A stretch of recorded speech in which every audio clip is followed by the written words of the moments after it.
চাকৰি সংৰক্ষণটো সুপ্ৰিম কোৰ্টে কৈ থৈছে নহ'ব বুলি, কাৰণ তাতে কৈছে যে চেন্ট্ৰেল গভৰ্ণমেণ্টৰ চাকৰিত 50ৰ ওপৰত যাব নোৱাৰে। সেইটো আইনজ্ঞৰ পৰামৰ্শ ল'ব লাগিব যে এইটো কেনেকৈ হ'ব পাৰে। কিন্তু অসমত ৰাজ্যৰ চৰকাৰৰ চাকৰিখিনি আমি সংৰক্ষণ কৰি দিম।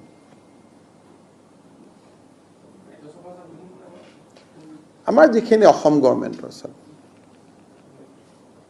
তাতে কেইটামান থাকিব অবজাৰভেশ্যন, যেনেকৈ আদিবাসী মানুহৰ কোনো কাগজ নাই, চাহ বাগিচাৰ মানুহৰ কোনো কাগজ নাই, তেওঁলোকক জুনু 1 জুনু 2 এনেকৈ কৈ থোৱা হৈছিল। যেতিয়া NRCৰ কেছ হ'ল তেতিয়াও সুপ্ৰিম কোৰ্টত কোৱা হ'ল যে আদিবাসীখিনি আমি অৰিজিনেল ইনহেবিটেন্স বুলি ধৰিছোঁ, চাহ জনগোষ্ঠীক অৰিজিনেল ইনহেবিটেন্স বুলি ধৰিছোঁ, তেওঁলোকৰ ক্ষেত্ৰত সংজ্ঞাৰ প্ৰয়োজন নাই। এইটো NRCৰ কেছতে সুপ্ৰিম কোৰ্টৰ অৰ্ডাৰ আছে। তেনেকৈ দুই এটা জনগোষ্ঠীৰ ক্ষেত্ৰত আমি অলপমান জনজাতি লোকৰ ক্ষেত্ৰত, অনুসূচিত জাতিৰ ক্ষেত্ৰত যাৰ 51 চনৰ কাগজ নাই কিন্তু অথেণ্টিক অসমীয়া, তেওঁলোকৰ ক্ষেত্ৰত আমি প্ৰভাইডেড কৰিব লাগিব।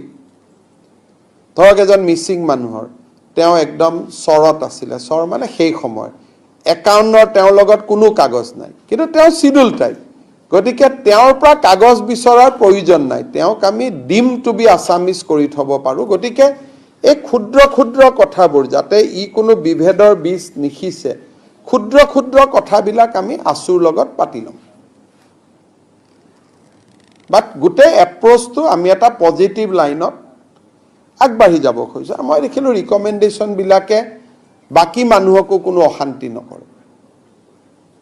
বহুতখিনিত মই পঢ়িলোঁ যে যদি আপুনি বৰাক উপত্যকাটো বাদ দিয়ে তেতিয়াহ'লে 80% ৰিজাৰ্ভ কৰিলেও কাৰ ক্ষতি হ'ব? কাৰো ক্ষতি নহয়।